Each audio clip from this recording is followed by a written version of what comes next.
Намсрын банзрагчийн зохиол 40-од оны жавар 13 дугаар хэсэг. Баазын түлээ бэлтгэж өгөхөөр гэрээ хийсэн цоохор ирийн ууланд бэлтгэсэн мод нь авахын аргагүй хол.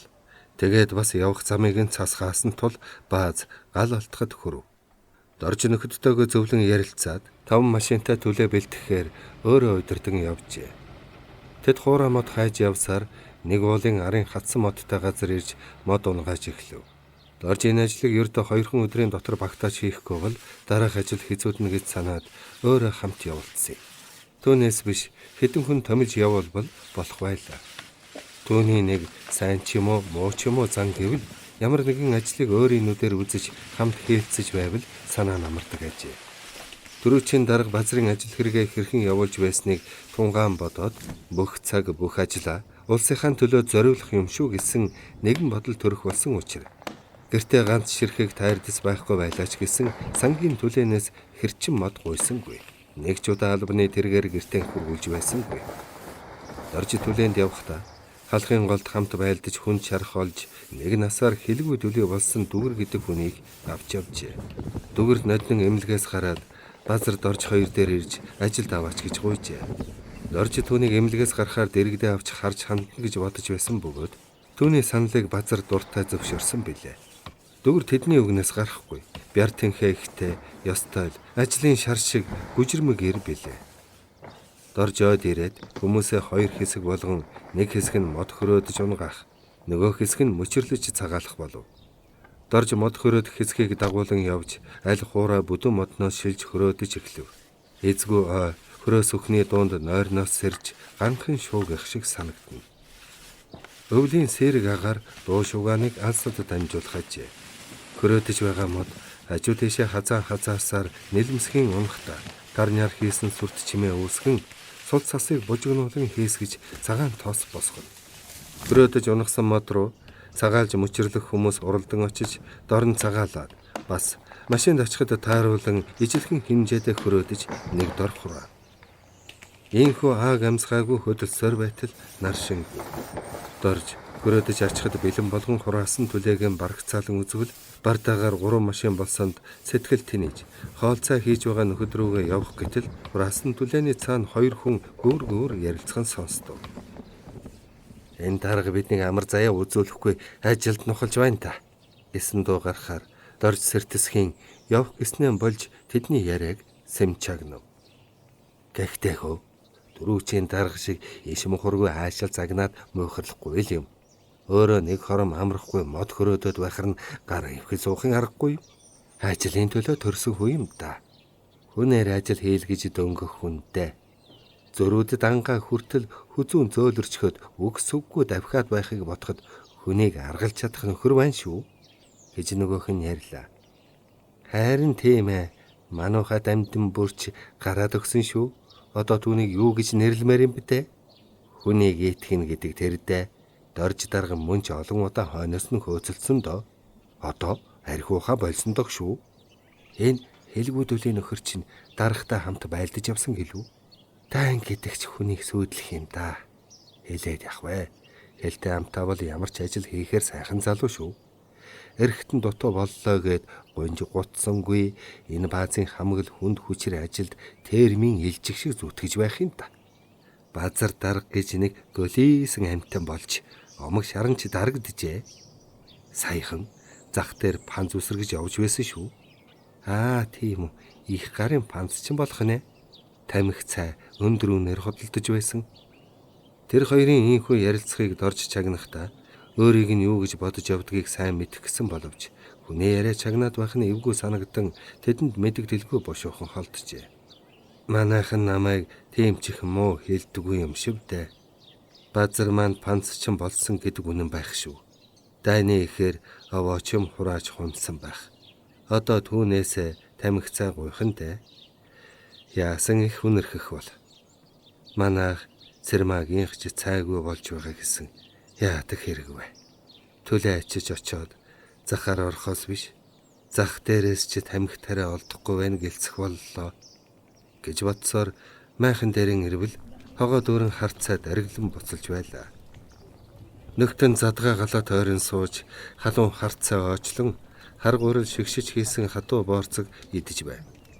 Галч хийж байгаа хүн нь доржид том модон хулд харцаа мэлтэлзүүлэн хийж өгöd жижигхэн хүйдэд хийсэн боорцгон ойртуулав.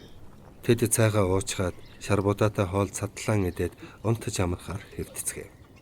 Өдрийн турш мод хөрөөдөж цагаалсан хүмүүс хэвтэнгүүтээ дүнгэнтэл хорхиралдан унтлаа. Дорж азарган нэхэд ээлээ нүмрэн хэвтээд утсан ч үгүй нөхдийнхөө адил нойрт автжээ.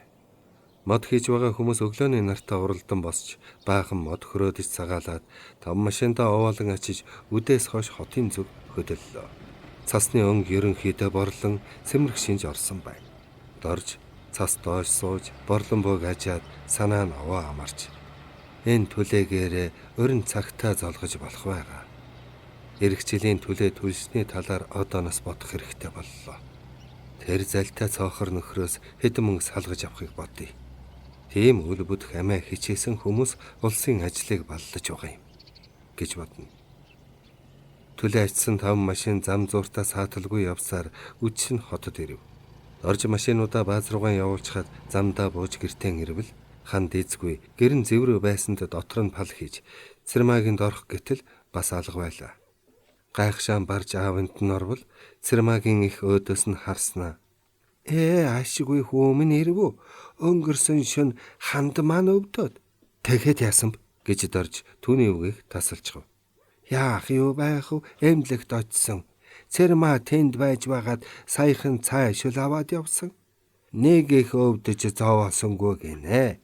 Хөөрхөн охин тойрсон гин гэж Цэрмаагийн ээж хэлэхээр доржийн санаа амарч дотроо онгойлоо.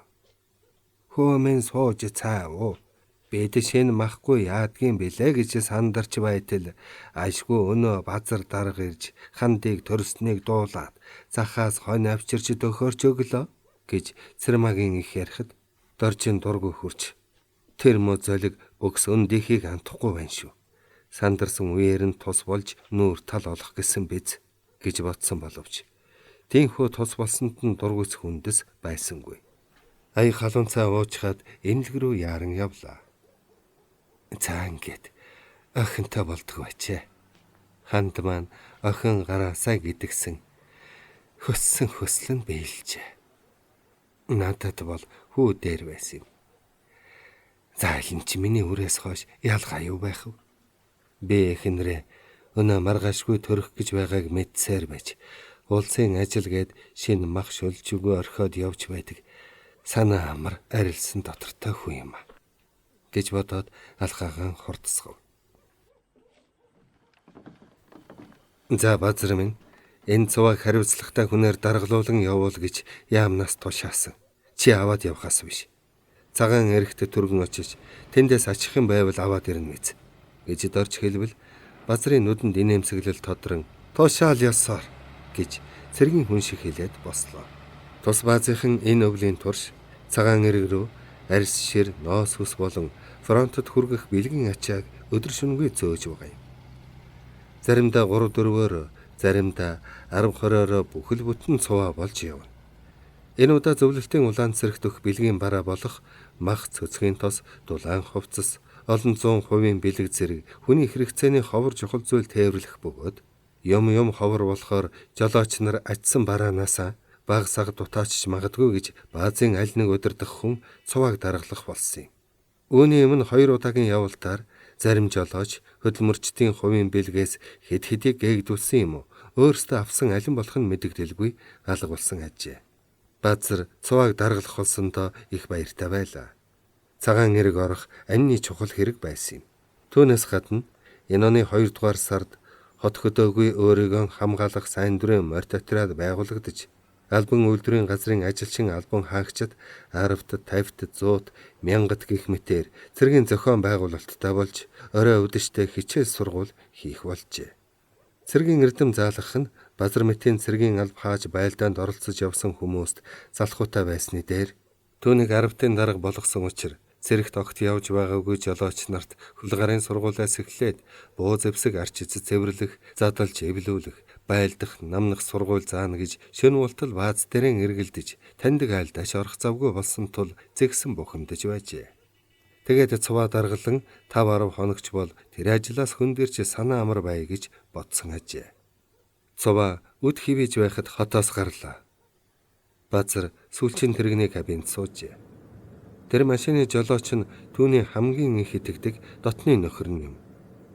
Урд нь түүнтэй хоршиж машины сэлбэг хэрэгсэл нааш цааш дамлан худалдаж байсан удаа бий. Гэвч тэр хоёрын холбоог хүмүүс огт гадарлаагүй ажээ. Базар бусдын нүүрэн дээр тэр жолоочийг задзагнаж үйл тамыг нь үздэг байв. Тэр нь ч бас өөдөөс нь хэгжүүрхэн хэрэлдэж базрыг нөхдөдөө муулна. Ийм уулахдаа ажил төрөл алдар нэрэнд нь ямар ч гим хор болохгүй аар сархан юм ярьдаг байжээ. Түүнийг нь базар сайн мэднэ. Тэр хоёр холбоо сүлбэгийн сайн нууцлж амтсан болохоор хүмүүс төдийл сэжиглэхгүй. Энэ удаач гэсэн цуваа хөдлөх гэж байхад базар тэр жолоочийн дэргэд ирж бусад хүмүүст дуулдахаар "Би чиний кабинд сууж явна. Цувааны хамгийн хойно яв. Чамайг хөдөлж чадаад байвал сүүлийг чинь ганц мушгиж орхин шүү" гэхэд жолооч нь ярвалцсан "Сүүл барьж шороо тоосонд болуулж чадахгүй" гэхэд базрын нүд ууртаа догшин болж "Яасан дураараа нөхрөв? Их сэхүүн байх шивдэ. Гайгүй чамайг холын замд элдэж зөөлрүүлээд өгье" гэж хэлээд хаалгыг нь угц татан орж суужээ. Бусад жолооч нар энэ хоёрын яриаг чагнан "Маань нэр базар даргаыг хажуудаан суулгачаад хаашааш хөдөлж чадахгүй нэ болж гим. Уур омог сэхүүн занган жаал дарж өгөг" гэж бодцгоосон ажгүй. Базар энэ тухай бодож явснаа жуумагнан "Заахаа хоёулаа энэ явалтаараа овсгоотойхон хөдлөн шүү" гэвэл түнш нь инээд алдан "Хол замаг олох юм бол би таны гарын дор шүү дээ" гэв. Цагаан эрэгт миний нэг танил байдаг. Тэр маань баахан цай олцоход намайг ирж аваач гэж хэлүүлсэн байна. Түүнийг бусдад мэдэгдэлгүй авчирч хотод ирсэн хойноо янзлбол ол замаг нь овоохон юм унах бий гэж базар хэлв. Цай аваа өмнө орж байна шүү. Уржигдэр захаас нэг цай 70-аар авлаа. Надад хэлэхгүй манад хэдэн цай бий юмсан. Сансангүй. За тэр чи яах вэ? Танаас гуйхан бишгүй гарна. Нөгөө миний бараанд хийсэн юм а тэр хүнд өгөх юм уу? Тэгнэ. Тийм болохоор өнөө шөндөө багтаж цагаан эрг орхон чухал. Шөн бидний ачааг буулгахгүй. Чи очингуудаа манаа нэг хамаатных ойрхон байдгийм очоод ирэй гэж надаас чөлөө аваад миний зааж өгсөн айлд энэ хэдэн бодолтой юмыг өгөөрэй. Тэндээс авах цайгаа маргааш ачаагаан тушаачхад аргыг олоод авна. Түншин толгойд оглоо. Базар түүнтэй өөр ярьж тохирох юм байсангүй тул өөрөөсөө хатуу хайрцагтай тамхи гарган нэгийг авч амандаа зууснаа нөхөр рүүгэн сар байж "Тамхи татах уу?" гэвэл түншин явууд дундаа нэг ширхэг тамхи авч амандаа зуу. Базар шүдэнц зурж түүний тамхиг асаагаад өөрийнхөө тамхиг асааж хүчтэй сорлоо. "Таны өмнө дандаа ийм тамхи татдаг байлаа. Одоо ч үзэгдэх юм болж дээ" гэж нөхөр нь ам хамраараа утаа савсуулан хэллээ. Базар юм хэлсэнгүй. Тамхиа шуналтаа сорж утааг нь махирлуулан үлээ. Одоо түүн шиг ийм чамин гой хайрцагтай тамхи татаж байгаа хүн үнэхээр цөөхөн болжээ. Мань хүн бусдад гайхуулахын тулд хурааж хадгалсан ийм тамхинаас хаяа нэгийг авч татдаг юм. Цуван сааталгүй сардмал замаар уралдан давхсаар байгаад базрын сэтгэл нэн таатай болж хажуугаар өнгөрөх уул тал гүй толгодыг ажин явна. Энэ газрын цас цоохорт нь сэмэрчээ. Хаврын ихэнх сарын 20-ийн бүлэвтэр нар кабины цонхоор нүдгэл болон таатайхан Базар машины жигдэхэн явдалд бүүвэлэгдэн нойр нь хүрээд байх шиг болохоор суудлаа налж нүдэ анлаа. Гэлээч унтаж чадсангүй элдвийн юм санаанд дурган орно. Баазын орлогч дарга боллоо гэд муу нь юу вэ? Харин чи санаа амар юм. Авдаг хэдэн баг зэрэг хорогдсон ч ял зэмлэл хүлээхгүй шүү дээ.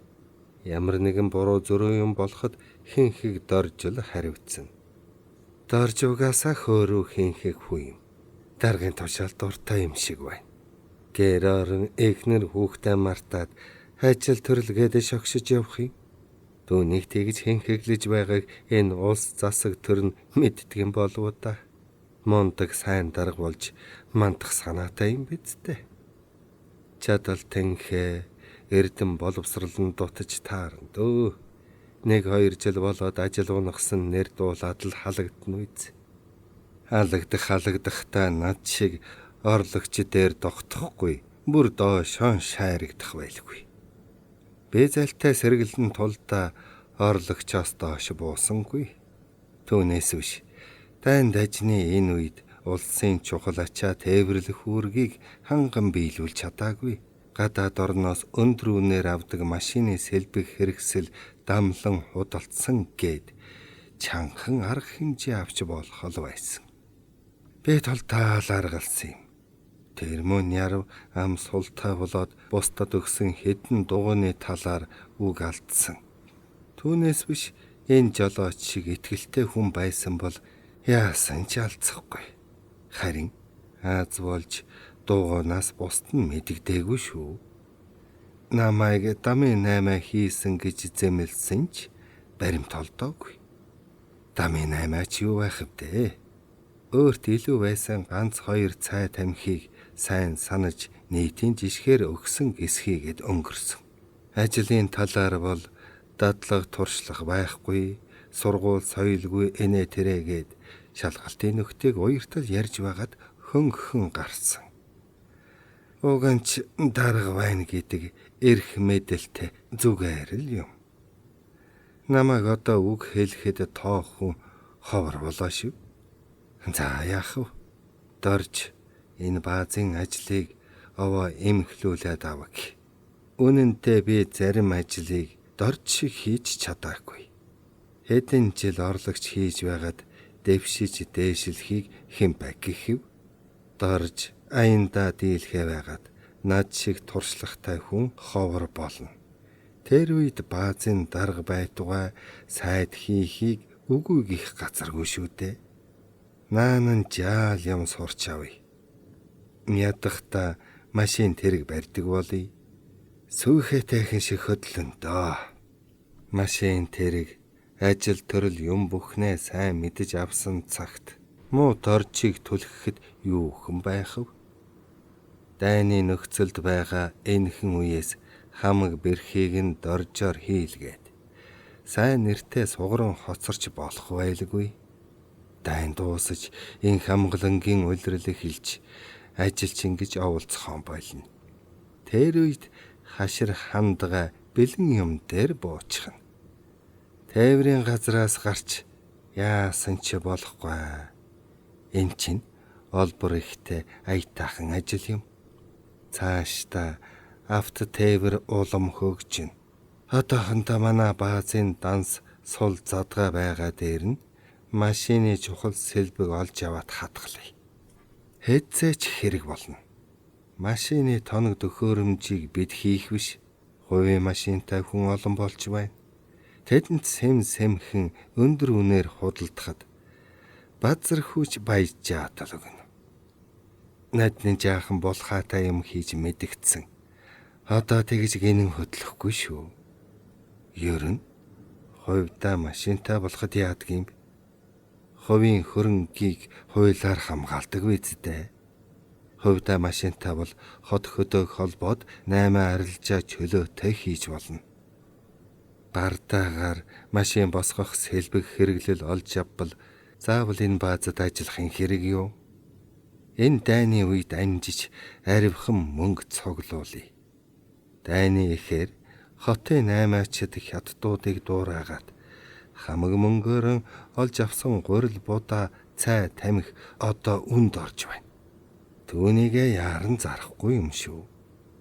Эндээсээ юм улам ховордно. Үнэн ч хадаж өгнө. Одоо цай 50 төгрөг хүрч байна. Ирэх жил 100 хүрнэ үзээ. Дайн дуусахад эд бараа элбэгштлээ хааж байсан юм. Цай тамхи сурсан хүн мэрсэр дайралдаж байна. Манай монголчуудад цай тамхихгүй ганц өдөр ч байж чадахгүй. Базар хүү хэдэн 100 төгрөгөөр авсан юм а хитэн 1000 болгож дөнгөн. Одоо юм ховордоод ирэхээр зарим хүн цаасан мөнгийг хэрэггүй юм шиг санаж хүүхдээрээ тоглуулах төхөж байна. Улсын мөнгөн тэндэгт хэзээж хэрэггүй болж хүүхэд тоглохгүй. Ийм салан задгай хамаагүй загнаж байхад нь овоохон мөнгө цуглуулчихъя. Энэ авч яваа гурил удаага цагаан хэргийн түнштэй аваачиж өгөхөд яасан их баярлах бол. Майн хүн хоолны газар нээсэн гисэн. Тэр гуанзанда цагаан гурилаар хоол хийгээд худалдахад гарч өгнө. Майн гэхэд нийслэл хотод хоолны газар та болох юмсан. За тэр чахав одоохондоо үүнийг азны. Хувийн гуанзнуудад гурил будаанаас багаар худалдана. Харин муу сайн хужаанууд надаас дутах нь бүхэл хамаагүй илүү эд бараа хавдарсан болохоор одоохондоо их маадгар байгаа юм. Тэд чинь хүнийг мөлжиж шулахын дон туссан болохоор бие биесээ өрсөлдөн хурааж нөөсөн юмаа наймаалаад дуусах болно. Тэр үед нь би юмаа гүйлгэж эхлэн шүү дээ. 8 арилжаа ашиг хонжооны талаар би азтай хүн байхаа. Гол дуул санснаар болж байх юм. Харин алийн болгон ганцаар явах уу? Цэрмаа хүүхнийг 3 жил гуйлаа. Бүтэхгүй шиг байна. Хэдүүнийг уулзахад учир зүггүй хөөж туусангүй. Доржийн эхнэрийг төрж шин махгүй сандарч байхад нь захаас нэг төлөг авч өгсөнд их баярлаж овоо нааштай болсон. Тэгэхэр нь горьдлох тасрахгүй юм. Амьдрал ахуйг нь харж хандаад тусдын болоод байвал учир бий. Ганц үе эмхтэй. Тэгээд их сургуулийн бэлтгэл ангид орсон болохоор цалин гэж бараг авахгүй болоо биз. Юм аралга ачигдаж дутагдж байгаа. Гойрол буудаа мах шүл ямар нэгэн эвтэйхэн аргаар өгөхөд дургуцхгүй л байх. Ганцхан өх хивийг нь тааруулах хэрэгтэй. Энэ бүхнийг муу доржийн нүднээс далдуур хийнэ. Дорж түүнийг надтай ойртуулахгүй гээд байдаг нь ямар учир байна? Эхнэр хүүхэдтэй байж арай шох орхож байдгийн биш баха. Цэрмаагийнх, доржийнх гэсэн 2 айлыг мөн ч олон удаа ил далдаас сэм ажиж хин нь гэртэй байгаа, хин нь эзгүй байх игч антхан болжээ. Цэрмаа шиг царай зүстэй эрдэм намтай бүсгүй ховор шүү. Одоо их сургууль гэдэгт ороод хэдэн жилийн дараа жинхэнэ доктор болно. Тийм бүсгүйтэй ханилах юм бол нэг насаар жаргана. Надаас өөр эргүүлдэг хүн байхгүй бололтой юм билээ. Эр хүний 13 мэхийг хийхдэж тэр хүүхэн аянда миний өвөр рүү бөмбөрөөд ирнэ. Базар ингэж бодоод энэ бодолдоо баясан инээмсэглэв. Гүвэ даваг хэмжин одсон засмал зам баруун хоошоо сонон зураач харлах нь урт дэс хөврүүлэн хайсан мэт сонирхон харагдах бөгөөд замын гол нь шингэх төгсөн нарны гэрэлд гялтганан цайрна.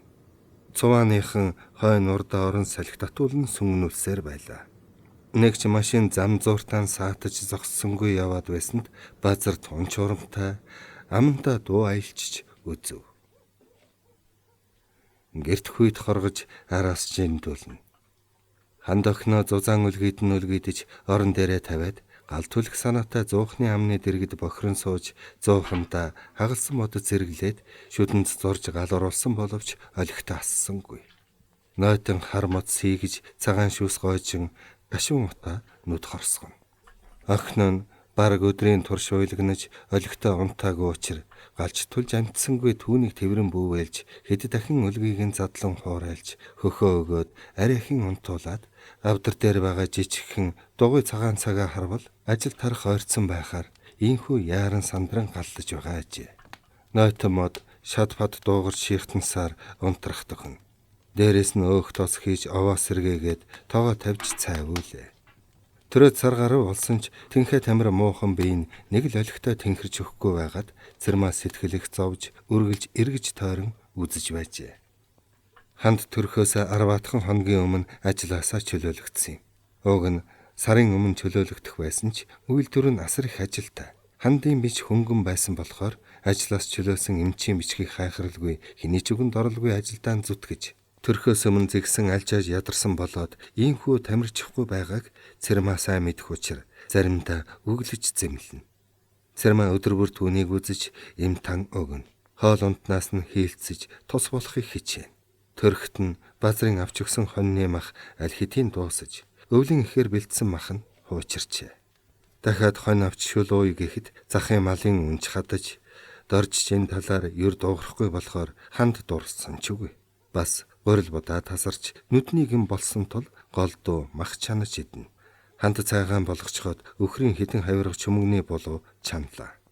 Гэр наваа бүлээцв. Охин нь унтаад байхаар энэ чөлөөг ашиглан гэр орноо янзлан хогшороогоо шүрдэж байтал Цэрмаа ороод ирлээ. "За та хоёр ямар шүү янзтай байна?" гэж Цэрмаа өдөр бүр асуудаг юм асуу. "Охин маань өдөржингөө уйлагнаад бараг тавилсангүй. Саяхан унтсан боллоо" гэж ханд хариулбал Цэрмаа гараа гал дээж бүлээцүүлээд унтаж байгаа охины духан дээр дарж үтснэ. "Яасан бол доо гэтсэн дүүрээгүй вэз" гэв. "Үгүй, онцон мэддэггүй" гэж ханд хэлээд аяганд халуун цаа хийж Цэрмаад өглөө. Цэрмаа цаа ойчих зуур "Сэрхээр нь үзээдэ" гэв. Чанаж байгаа мах нь пор буцлан хоршсон махны үнэр гэр дүүрэн ханхлана. "Чи бас л мах чанаж байна уу? Мах чинь ядахта хуучирч хуршиж орхичээ. Нялх биетэй хүн дандаа хуучин мах идээд хотоод гидсний эвгүцэх болов уу та? Манад хідэн аяг гурил бий юмсан. Нэг утаач гэсэн шүлтэй хоол хийж ид" гэж Цэрмаа хэлбэл ханд зааж гисэнгүй, өгөөч гисэнгүй. Охин нь яргалан сэрлээ. Ханд өлгийг нь тайлбал улаан ялзраа амтан өрчгнэн уйлагнав. Цэрмаа охиныг их л нямбайлан үзэж "Онц мэддэх юм алга байна. Хөхөндөө хэр байна?" гэж асуув. "Хөхөх санаатай юм. Хөхөөс хороод л час хийтэл ойрлох юм" гэж ханд хариулбал Цэрмаа охины баруун талын чихний доод талд аяархан дарвал часхийн уйллаа. "Чих нь өвдсөн юм шивтээ. Өнөөдөртөө юу ч гэсэн халуун жин тавиад хардсны" гэж Цэрмаа хэлээд жин яаж тавихыг зааж өглөө. Тэр хоёр охины чихэнд халуун жин тавьж унтуулав. Ханд махаа эргүүлснэ, төрүүчээс нь гаргаж байтал дорж орж ирээд хамраа сартайлган үнэрлснэ. "Бас л мах чанаж байна уу?" гэж тэр шаасан байртаа өгөөлөв. Ханд хялам хийснэ. "Хад үзээд байдаг мах чинь дуусаж байгаа шүү. Үүнийгээ дуусгаар хоршсон мах гэж голох чимгүй болж санаа чинь амрах байлгүй" гэж дургуйлхив. Цэрмаа дорж руу муухай харснаа. "Чи ер нь яасан арисан дотортой хүн бэ? Нялх биетэй, улаан ялзраа хүүхэдтэй хүн чиний хоолцоог бэлтгэхээс илүү яах юм? Энд чинь үргэж хоршсон мах идэж биеийн ч тэнхрэхгүй байна. Чи ихнэр хүүхдээ хайхрахгүй байна шүү. Базар чамаас илүү ухаантай хүн байна. Төрхт нь хонь авчирч өгөөд" гэхэд дорж хайрлаж авдаг бүсгүй өдөө анх удаа эвгүй харж "Тэгвэл та нар тэр буянтай өглөгч базраараа тэжээлэхгүй юу? Надад хүүхэд хүүхэн гэж ялуурч байх зав ерөөсөн алга" гэж ширвхэн хэлчихэд хаалга тас савн гараад явчихв. Нөхөр нь хүүхэд рүүснээс хойш нэг л ааш муут ажим шиг ууртаа уцаартай болсныг ханд мэдэх болсон тул юмч хэлсэнгүй. Уур савсаж байгаа мах руугаан зааж "Чи идэхгүй юу?" гэвэл Цэрмаа сэтгэл зовсон бололтой толгоос ихсрээд гараад явжээ. Ханд халуун махнаас хэд огтлоход хуршсан өнөр нь хамар цоргиж идэх дургүй нь хүрв. Махаа хойш тавиад цайвад суутал Цэрмаа жаахан мах шаазан гурил барьчихсан орж ирээд "Ээж ашгүй дэлгүүрээс шинэ мах авсан байна. Чи минь аяг аятайхан хоол хийж ид. Дорж ажил гэж давхиад бас ууртаа уцаар болоо юу та. Эр ус гэдэг бүсгүйхний зовлон мэддэггүй хачин амьтад шүү.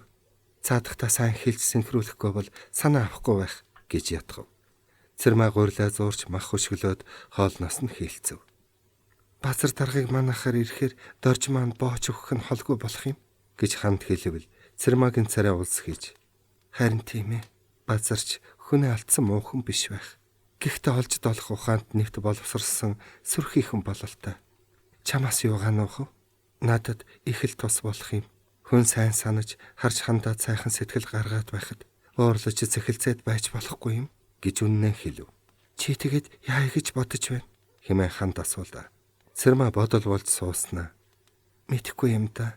Талихчийнхаа болшин дээр тавьсан пангар гандгайг бат сахиж энэ хорвоо ганцаар барна гэхэд хэцүү юм. Амьдрал гэдэг чинь хатуу чангараараа бяцаатгаад хүний санаа зоригийг өөрийнхөөрөө шийддэг бололтой. Өдөө насандаа хань ижилгүй явж өнчин өрөө хүн болгоно гэдэг бэрх юм аа. Мо аав ээж, ах эгч нар яах вэ? Аль болохоор туслан дэмжиж байна. Гэсэн ч тэд чинь тус бүртээ амьдрах гэж мэрийч мэтгэж яваа шүү дээ. Гэт хоолон зангирв. Ханд түүний хэлснийг зөвшөөрөн толгой дохиод тэр ч тийм ээ. Эр хүн гэдэг эмэгтэй бидэнд заашгүй хэрэгтэй тулж түших баг юм байна. Эр хүнгүй айл оршин тогтнох шиггүй. Ахуй амьдрал нь аягтай тогтоо байдгүй юм шиг байна. Гэхдээ чухам хэнийг түших вэ гэдг нь гол нь юм. Базар сайн хүн шиг харагддаг юм. Ямар ч бүсгүн сэтгэлийг татах сайхан хүн.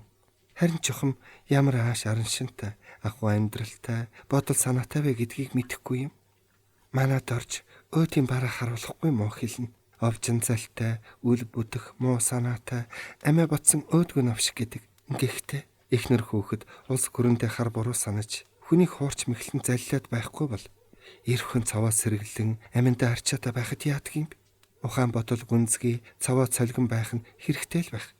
Чи минь хэдий амьдрал хэцүүхэн байна гэд яарад яах нь вэ? Нас чинь залуу байна. Ултайхан бодож шийтгэн дээр визээ. Энэ дорч шиг эхнэр хүүхэд гэр орно хайхрахгүй хөндөй дөндөй дүнсгэр ямар ч баяр баясгалангүй байвал амьдрал маань яаж аз жаргалтай байх юм? Бид хоёр бараг худалч хүнд бол үлгийтэй байхасаа бие биенээ мэднэ. Гэвч хүний хүсэл мөрөөдөл ухаан санаа хожим хойно бүрэлдэн тогтож багын тэр зан төрх гинэн томоогүй хүүхэд шинж эрх танхи байдал бие бие шохоорхон харж харилцсан дурлаж байсан анхны хайр нь аяндаа алгуулчих уучраад гал төл шиг дүрлцэж байсан хайрын сэтгэл нь хөрч хайртаг юм шивдэ гэж учирлан ярихад Цэрмаа түүний урч яриаг шимтэн чагнаж сууснаа эргэлзэн гайхах сэтгэл төрж чамд хайргүй болж байна гэж юу гэлээ. Ханд санаа алдснаа хайртайч хайртай л та. Гэхдээ ямар хайртай болохыг чи сая хараа бидтэй. Би энэ хүнийг л гэж төрж өссөн нутаг орон аав ээжээ орхиод ирсэн. Энэ хүний төлөө гэж хамгаа зориулж үнэрлэж суух үрч төрүүлж өглөө. Тэгэхэд эр нөхрөө халамжлах, хоол унд хийх, гэр орны ажил, хүүхэд төрүүлэх, түүнийг асарч торниулах нь зөвхөн эмэгтэй болж төрсний шийтгэл юм шиг үзэж, эмэгтэй хүн л ийм юм хийдгийм гэж боддог бол буруу шүү дээ. Эмэгтэй хүн гихч эр нөхрийн аяыг харж гэр орны ажлаас хэтрэхгүй.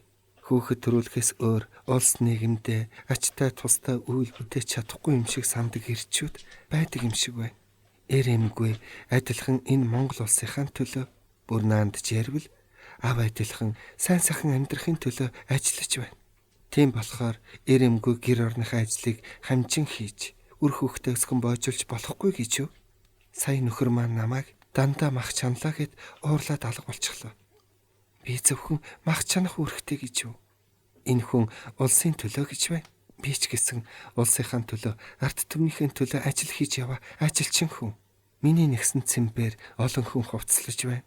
Амьдралыг олон талаас нь тунгаан бодож, намайг зөвхөн эмхтэй хүн, миний эхнэр гэж бодхоосоо өмнө өөр өөрхтэйг бүрэн ойлгох ухаан нь дутаад байгаа юм гэд чимээгүй болчихов. Цэрмаа төө зайгүй эрхдэг бүсгүүтэйгээ өнөөдөр шиг ийхүү амьдралын тухай яриад илгэж байсангүй. Ханд хүний амьдралыг олон талаас нь ухан ойлгох гэж ихэд мэрийч юмыг ултаа суйртаа бодон дүгнэн цэгнэж байдгийг мэдэж бишрэх сэтгэл төржээ. Цэрмаа ухаан бодлороо яавч түүнийг гүйцэхгүй юм байна гэдгээч мэдлээ. Ханд угаасаа ийм сэрэг ухаантай хүн үү? Хотод ирж ажилчин болоод ухаан бодол нь ийхүү гүнзгийрсэн үү гэдгийг харин сайн мэдэхгүй байлаа. Хоёр бүсгүй хамттайхан хоол хийж хувааж идлээ. Нэгэнт шөнө болсон тул ханд унтахаар хэвтэхтэй. Чимн харж амартаа хашааныхаа хаалгыг сайн түгжээрээ. Дарчж ирэхгүй вэзээ гэв.